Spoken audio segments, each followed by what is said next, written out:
Cause and Effect of Tobacco by Lois Lay, Nikki Donnelly, and Marissa Lira. Periodontal disease.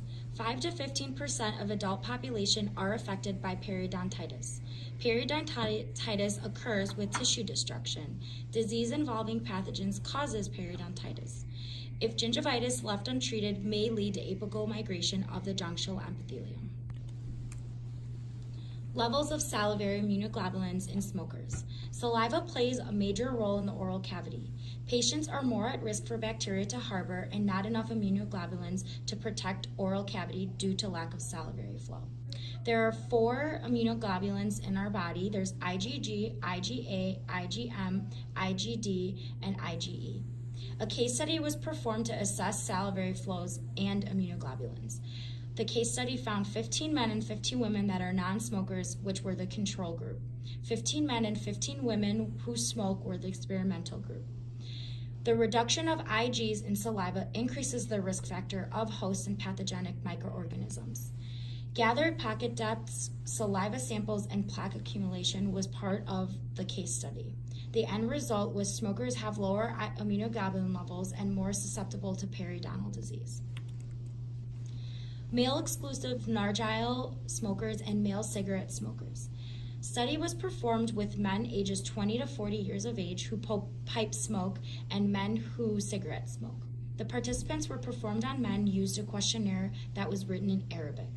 They found access to care versus lack of access to care. Participants were evaluated on their oral care by the number of yearly visits to a dental office, and toothbrushing technique and gingival status was evaluated. Probing depths and plaque levels were recorded, and 10 sites were affected with pocket depths 5 millimeters and higher. The end result of this case study was pipe smoking has less effects on the oral cavity than cigarette smoking. Smoking either cigarettes or pipe is a causative risk factor to attribute to periodontitis and other oral health diseases. Tobacco on the oral cavity. There are many effects that occur in the oral cavity due to tobacco use. Smoker melanosis, which is a darkening of the gum tissues that can occur, localized or generalized recession that can happen in certain locations of the mouth or all over, nicotine stomatitis, which occurs on the hard palate due to the heat from smoking, and leukoplakias, which can occur from tobacco usage, such as chewing tobacco, that causes sloughing of the tissue or hyperkeratization of the tissue. Certain leukoplakias can be associated with oral cancers. A biopsy would have to be done. Tobacco use and oral health. Tobacco products alter host ability to repair the periodontium cells. These cells include fibroblasts, osteoblasts, and cementoblasts, which are necessary in the periodontium formation. Tobacco products can also alter specific areas in which they are placed, and tobacco impairs immune responses, not allowing neutrophils to do their jobs. Neutrophils are important for our immune response, but their response is decreased in smokers, which causes the slow healing and higher risk for disease. Smoking and periodontal disease. Patients who smoke acquire bone loss, increased probing depths, signs of inflammation, decreased immune response, slow wound healing, and vasoconstriction of blood vessels. These are all needed to diagnose a patient with periodontitis.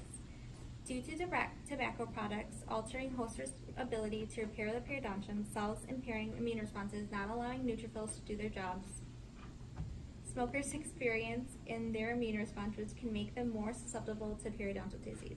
Because of the poor immune response, this is occurring, and this is the reason for the tissue destruction.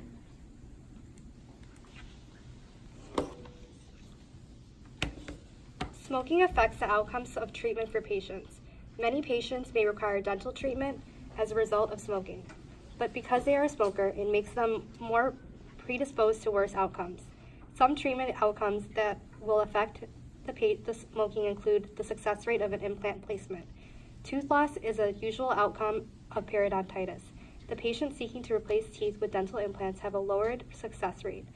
As stated in the literature review, Tobacco Use and Dental Implications, significantly greater portions of numbers of implant failures occur in smokers than non-smokers. A smoker's implant failure rate is 11.28% versus a non-smoker, which is 4.76%. Non-surgical periodontal therapy will also be affected in that there is a difference in pocket depth gain after NSPT. According to our textbook, the Newman and Carranzia's Clinical Periodontology that was published in 2019, there is an average gain of 2.5 millimeters for non-smokers, whereas only a 1.9 millimeter gain in smokers. Smoking cessation is extremely beneficial to periodontal treatment outcomes and overall health. This means that although someone has been a smoker for many years, there is always a positive outcome to quitting. The oral mucosa can repair itself, and the damage is reversible with time. The results of smoking cessation can change periodontal health and the ability to heal the microbial to normal, even being able to be comparable to non-smokers. In conclusion, there are many causes and effects of tobacco on periodontal disease. Tobacco contributes to many oral conditions as well as periodontal disease. This presentation highlighted the way periodontal disease is formed and the effects of smoking on the progression and outcomes of periodontal disease. Many other oral conditions such as hyperkeratinized tissue, gingival recession, bone loss may occur. Tobacco also affects the ability for patients to respond to periodontal treatment such as implants and non-surgical periodontal therapy, but smoking cessation is extremely helpful in restoring the periodontal tissues. As a clinical professional, it is our important role as a dental hygienist to educate the patients on smoking cessation as much as possible.